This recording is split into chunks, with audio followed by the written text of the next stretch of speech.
one of the mistakes that people make is by depending on media coverage. That you evaluate the success of your campaign on whether you're going to get coverage from the Chronicle or from, you know, ABC or whoever. And I think that that's, you know, we have no real control over that, and a lot of that is you know, based on what Lindsay Lohan did that day, or you know, the whims or moods of reporters and editors and writers. So I think that one thing you need to figure out is you can't depend on mainstream media or corporate media to carry your message for you. You need to make sure that you have your own ways of doing that. Obviously, blogs are one way.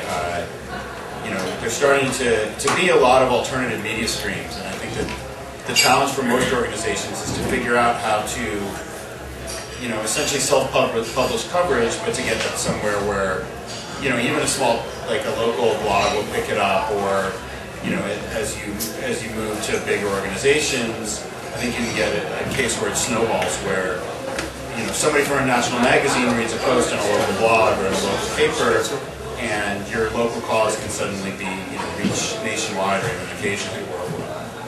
So I think that, you know, one of the mistakes that people make is not to try to find every, you know, aspect of the coverage, and not to pack it, to really sort of provide your own coverage or provide your friends with ways to cover you in a way that will hopefully start a story.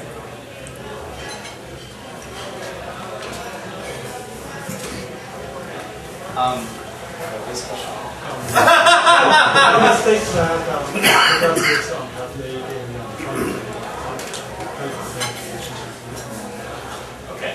Yeah, I mean, you know, I think what Sasha said is definitely true. And, you know, I guess, I think blogs can be very useful for developing a voice in the community, which can then, you know, be leveraged into coverage in larger outlets. But, you know, just to sort of provide a little bit of a counterpoint to the idea that you should just sort of broadcast your message out to the world and anybody can hear it, there are times when it is useful to cultivate a relationship with specific reporters. And, I mean, if you have a story that is good, you know, if you offer it exclusively to one reporter, you might actually get better coverage than you would if you just broadcasted out a press release. Because if I get a press release, I think, oh, well, every other reporter is going to be writing about this, so why should I bother? Because nobody's going to care, because it's already out there. But if somebody says, you know, you are the only guy who has this information, then I might be more interested. But if you do that, you want to give the reporter a firm deadline. You want to say, okay, get back to me, you know, in a day, let me know whether you're interested. And if you're not, then I'm going to send it to somebody else. So I just want to throw that out there.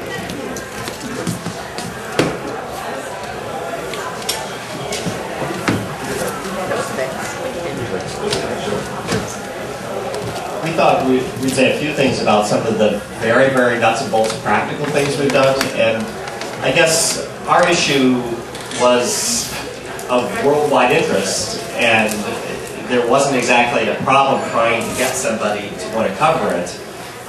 But there are some real issues about how we did that and how we cultivated what we've done in the media. And one thing is we, as Stuart said, we got married on the steps of City Hall. We were one of the first 10 couples that got married there at San Francisco City Hall. And the way our media work started was a reporter for the Chronicle just literally tapped me on the shoulder and said, "Are you about to get married?" And she said, "Can I get married with you?" And she just followed us through the whole process, and then she wrote it up on the front page the very next day. So we were there. And then we decided, you know, we're right in the middle of this. We wanted to get involved with this as a political issue. So here's our opportunity. Then we went to a media training put on by the ACLU and GLAAD, the Gay and Lesbian Alliance Against Defamation. And they gave us some very, very practical ideas about what to do. And one of the things was one thing was learn how to talk in sound bites.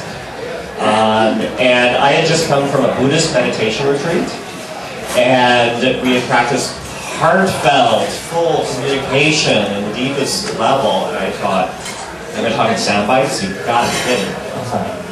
And but when he described what a sound bite was, I found it was actually very, very interesting, because he said, take the broader issue and make it intimately personal to what's going on right now, and do that in 30 seconds.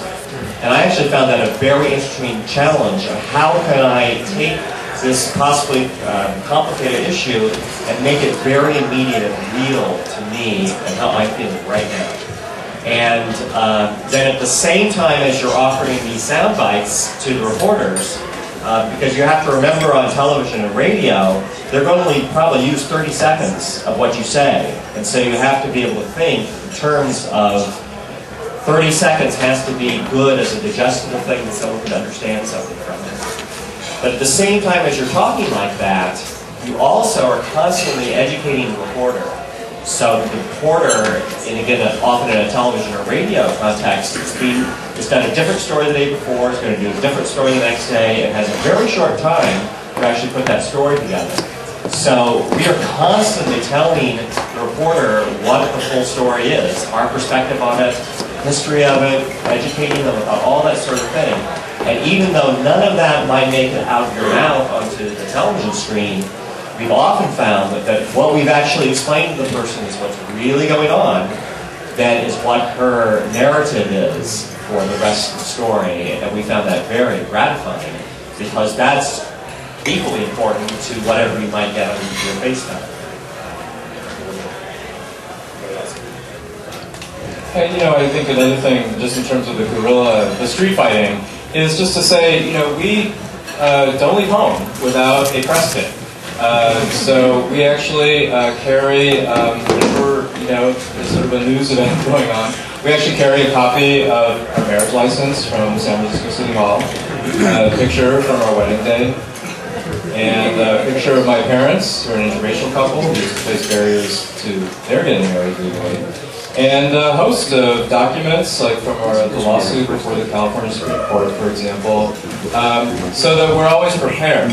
And unlike thoughtful print journalists like you write for us, broadcast journalists often are on extremely tight deadlines. They haven't had time to prepare. They've just come out of a meeting where they were just assigned the story, and they have to scramble to find some interview and get back and edit it before they go live. So they are thrilled to see somebody like basically who has a media kit with them. So they're just tricks of the trade like this that we found have made a lot of sense. Other than that, I don't have a lot to add to what my partner of 21 years in San Francisco City Hall, one of the happiest moments of my life, had to say. There's two more things. Once you can't stop talking in sound bites, it does get a little tiresome. But underscoring what Josh has said about the press releases too, as a very practical thing, when we know that an event is coming up on the marriage trajectory, for instance, there's going to be a decision out in the state of Connecticut on marriage equality. They have a court case just like California. Our organization already has 2 press releases all ready to go. And we'll fill in a quote. We got the basic stuff ready, hit the send button. And we've got our press release out immediately. So in that first AP article or whatever it is, we've got a good quote that is telling the message we want out there about the importance of this to real live people and these ideas of empathy. And we're not sitting there trying to read opinion, decide what to say, and it's going to be very concise if we're going to have a celebration in San Francisco. Exactly what Josh said. Where is it? When is it?